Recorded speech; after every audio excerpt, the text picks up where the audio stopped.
Hello everyone, welcome to another episode of Pandemic Cooking. I will be your guest chef today. By popular request, I'm going to teach you how to make a homemade pizza, all from scratch, okay? The first thing that we're going to do is we're going to make the pizza dough. Now, I like to make this dough ahead of time so that it has time to rest and rise and I can do other things at that point. So I'm going to go over the ingredients here real quick. I've just got 4 cups of white flour. This is enough for 2 large pizzas, okay? I've got 4 cups of white flour. I've got 2 tablespoons of an olive oil. You don't have to use the expensive stuff. It can be pure olive oil just fine.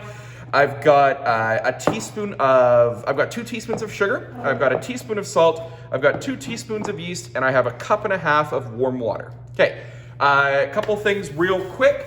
The water, I said it's warm, okay? It's just about body temperature, just a little bit warmer than body temperature. That's one of the keys in this recipe. If you have your water too warm, it's gonna kill the yeast, okay? The yeast is what is gonna make the pizza dough rise and be nice and fluffy and give lots of flavor and be a little bit chewy, okay? Real quick about the ingredients. Some people don't put sugar in their dough, and if I'm letting this rise overnight in the fridge, I'm not gonna put sugar in the dough. What the sugar does here and now is it allows the dough to rise much more rapidly because it gives food for the yeast. So I can make this really quickly, and if I really wanted to, I can make this in about an hour. We're gonna let this rise for about an hour, so it's gonna take a little bit longer and it's gonna be nicer. But if you don't have that sugar in there, it doesn't rise quickly enough, I find. And so if you're doing a quick dough, you really wanna make sure you have that sugar in there. All right, let's get started. So the first thing I'm gonna do is I'm gonna take my water and I'm gonna pour it right in my stand mixer, okay? And now, because this is instant yeast, what I can do is I can just mix the instant yeast, the salt, and the sugar right into the flour, okay? If you are using traditional active dry yeast or fresh yeast, you do have to put it in the water first, but because I'm using instant yeast, I don't have to worry about that. Now, here is one method with making pizza dough that I've discovered that really helps to make it easier to work with, okay? Also, the oil is just going right into the water. Okay, so what I find is that if you add all of the flour at once, then your dough ends up being quite stiff. It's fine, it tastes fine, but it's a lot harder to work with. So what I'm gonna do when I'm making this is I'm just gonna I'm gonna plug the stand mixer in. Camera person Sarah, would you mind? Perfect. I'm gonna turn the stand mixer on to stir after I put in about 1/4 of the flour, okay? And this is the flour, salt, sugar, yeast mixture. So I'm gonna put about 1/4 of it in, and I'm gonna turn it to stir, okay? And that's just so it doesn't fly everywhere. If you're using one of the smaller mixers, you're gonna put it on like the lowest setting because it doesn't have so many settings. If you're using one of the big professional 5+ mixers like this one, I have it on 2 right now because it's got more settings, so the lower settings are a little bit slower. Okay. Now, what I find when you put the flour in slowly and it hydrates, which means it absorbs the water slowly, the dough becomes a lot softer and easier to work with, and that can be tricky when you're making a pizza dough. If the dough is really stiff, it can be really hard to roll out into a nice shape, okay? So I definitely recommend you put the flour in slowly. So you can see here that the flour has mostly been hydrated. There's a little bit of flour on the sides, but that's okay, it'll all get in. This flour is all mixed and it's a nice little paste. So I'm just gonna put in a little bit more flour. And I'm just gonna let that mix until it's hydrated.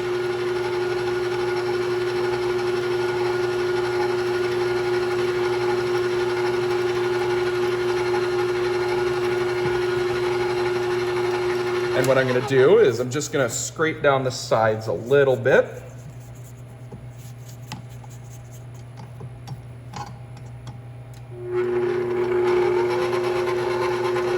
And keep going.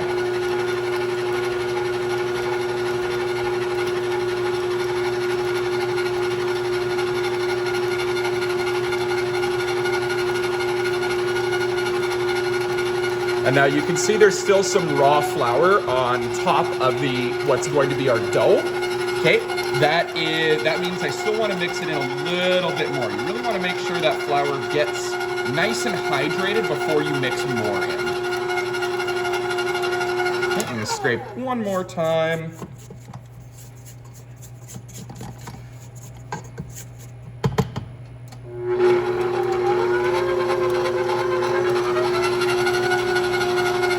Great, so now I'm going to put in a little bit more flour.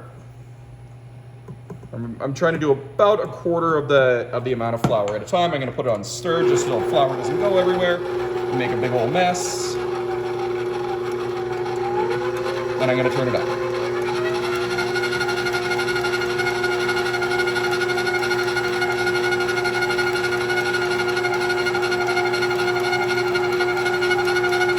I'm just going to let that come together. Now, I get a lot of questions about over-kneading or under-kneading the dough. So when you're making a small batch of dough like this and you're kneading it by hand, it's almost impossible to over-knead it. You don't really have to worry about that. It's better to knead it a little bit too much than too little. When you're making it in something like this, the total mixing time should honestly be about 10 minutes, okay? And you need that mixing time to create a whole bunch of gluten, okay? Gluten is the protein that gives bread products its structure, and it traps in the air so that it rises nicely. If you don't give it that 10-minute mix, we're not going to show you the whole 10-minute mix, but if you don't give it that 10-minute mix, then you're really not going to create enough gluten, and your dough is going to be not as chewy, not as nice, it's not going to rise as well, okay? So I'm going to add the last little bit of flour because as you can see here, it's come together. It obviously is a little bit wet and sticky, right? If I touch it, it's a little bit too sticky. If your dough's like that, it obviously just needs a little bit more flour, and I know it needs a little bit more. Now, I'm not going to put quite all of the flour in because it is quite a dry climate way up here in the Arctic. So I want to reserve a little bit of flour just because sometimes it doesn't need all of it. And if you have too much flour in a dough, what's going to happen is it's going to end up being really stiff and really hard to work with. It's not going to be bad, but it'll be hard to work with.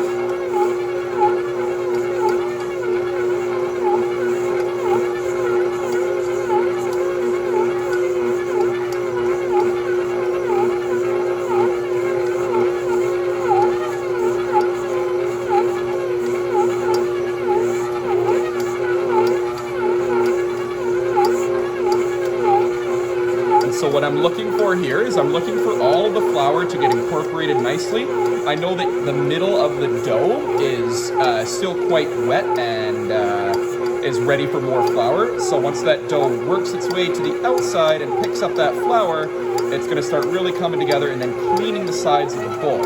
You know your dough is good if you've added 90% or all of the flour, and as it's mixing, the sides of the bowl are clean, okay? If the sides of the bowl are not clean, if there's lots of flour left or there's lots of stuff sticking to the side, then you know you need to adjust a little bit. If there's tons and tons of flour left, you might need a little bit more water. If it's super duper sticky and not really coming together really nicely, then you need a little bit more flour. And now that it's come together, I'm just going to give it a quick touch here. It is a little bit sticky, okay? So you can see it's a little tiny bit sticky.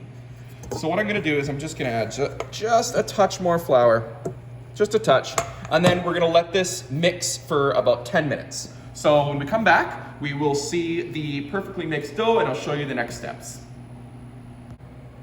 All right, welcome back. We have finished mixing our pizza dough. I want to show you before I take it out. This is what it looks like here. It is nice and elastic, right? I push on it and it bounces back. That means I've produced enough gluten.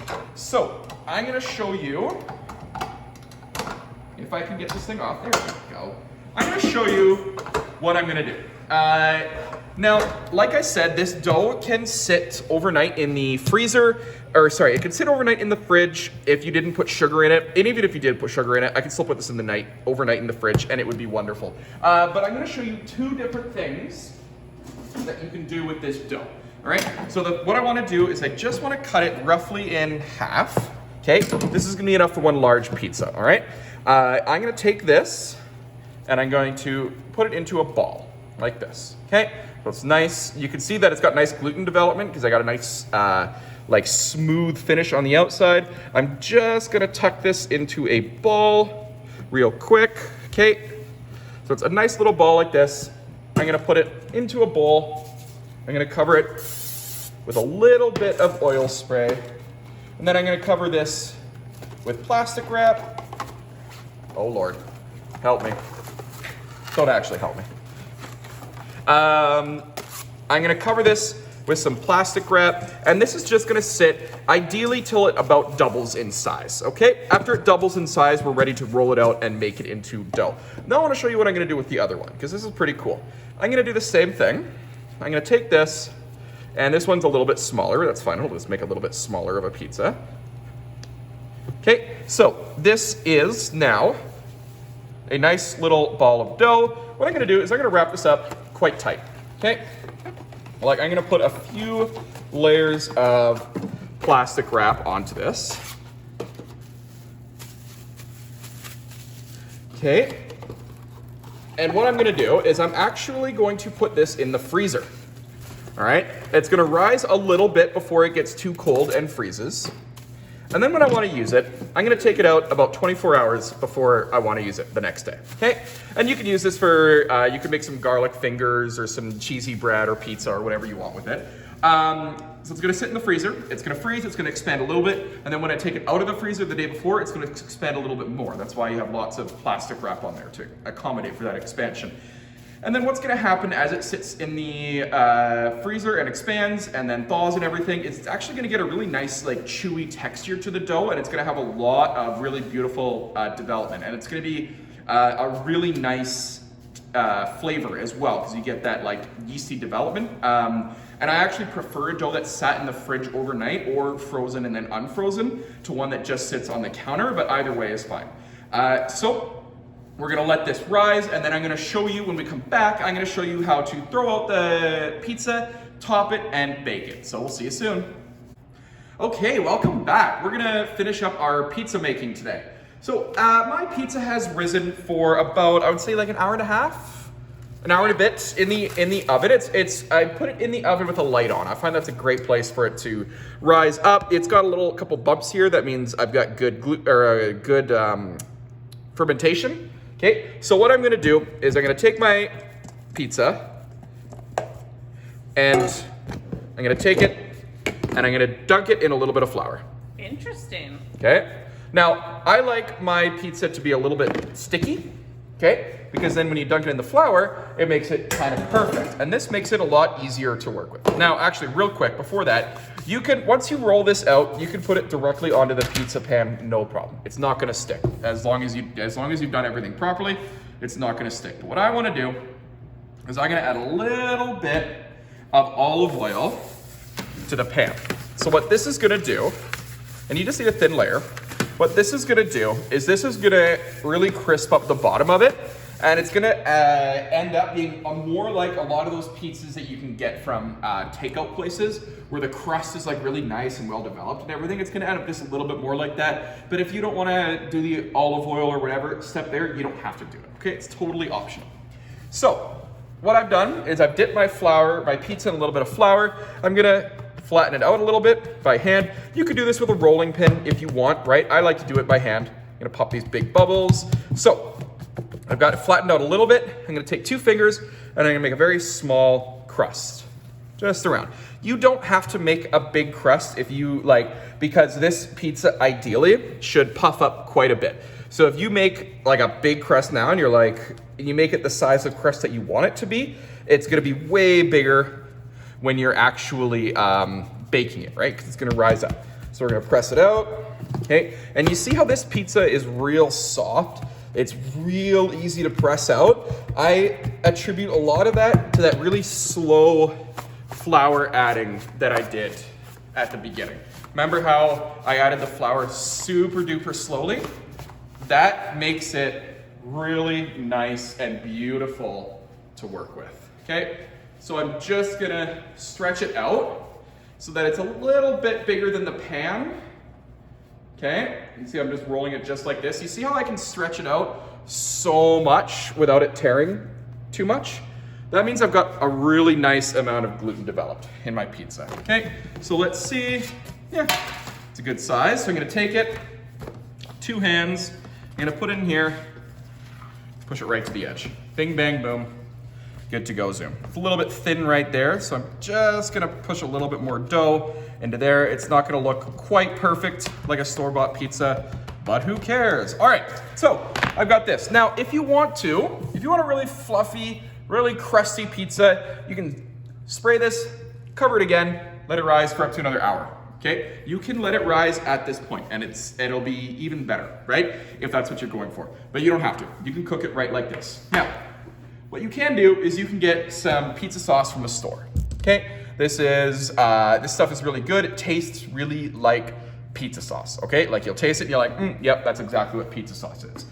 But, and if you watch our lasagna video, you'll see I have a little bit extra tomato sauce and I don't want that to go to waste. So I am going to turn this into pizza sauce. And I'm just gonna do that by adding some sugar, okay? Because pizza sauce is actually quite sweet.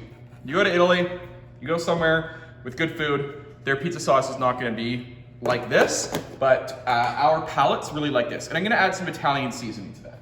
I left it in the back because that's how I did it.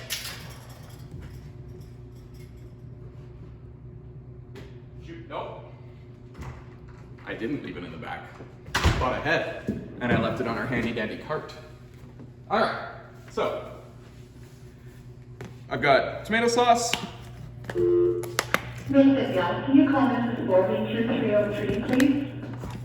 And I got some Italian seasoning. And boom, you have pizza sauce, okay?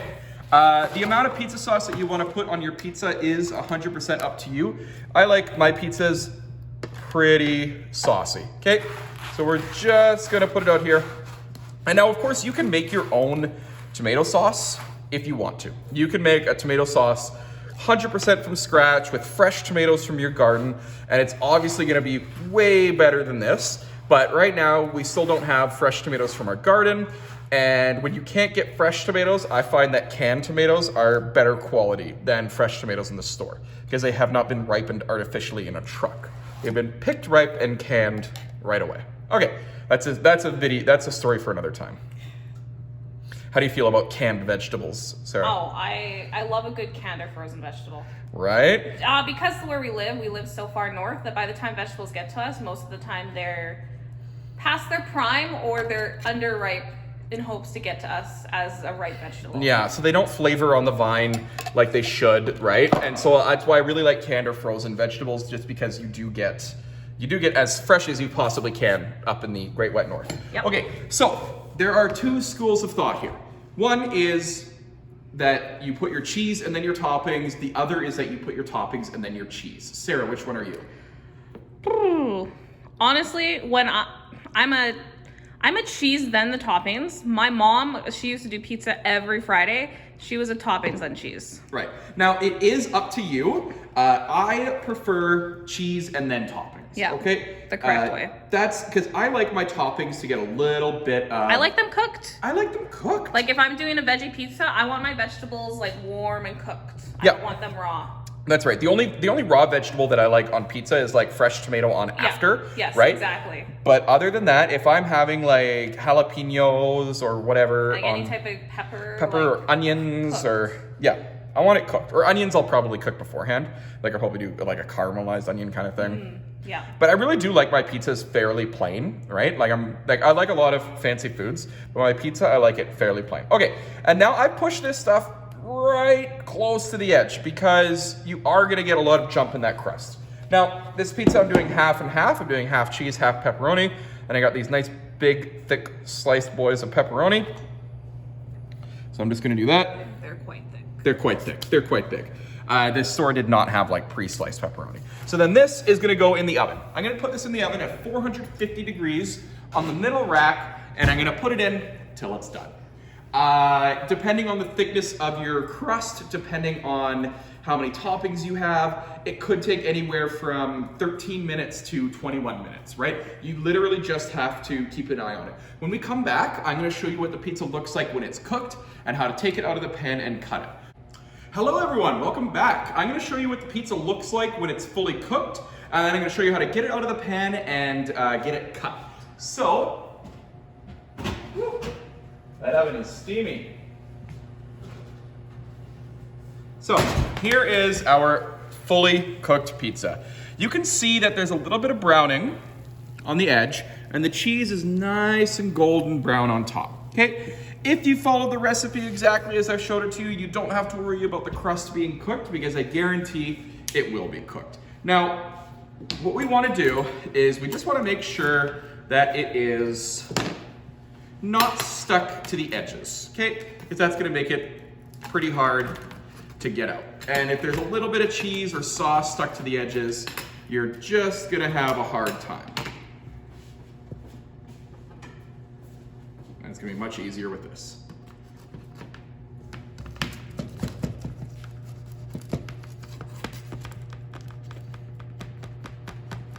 Why am I having such a hard time with this? You're being filmed. The pressure is on. Like, that's the thing, is I feel like the filming is way more pressure than teaching a class. Right? Even when nobody will see it. My last one got 50 views. Let's see if this one can get 60. Everyone just needs to tell their 5 friends, and then they need to tell their 5 friends.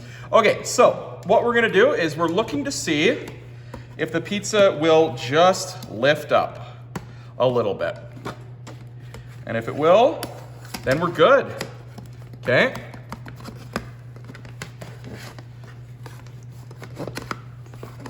Okay, so it's good. Now, here is the tricky part, okay? That one won't work. What we're gonna do, this works a lot better if you have metal tongs, is we're gonna get our lifter under the pizza. We're gonna lift up the pizza and pull the pan away. Just like that, okay? That's the easiest way to do it. You lift up the pizza, pull the pan away. If you need to, smash that left button. Rewind it 10 seconds, you'll see it again. All right, so I've got this at a cutting board here, and all I'm gonna do is run my infinity knife along it. So I've got it in half like so.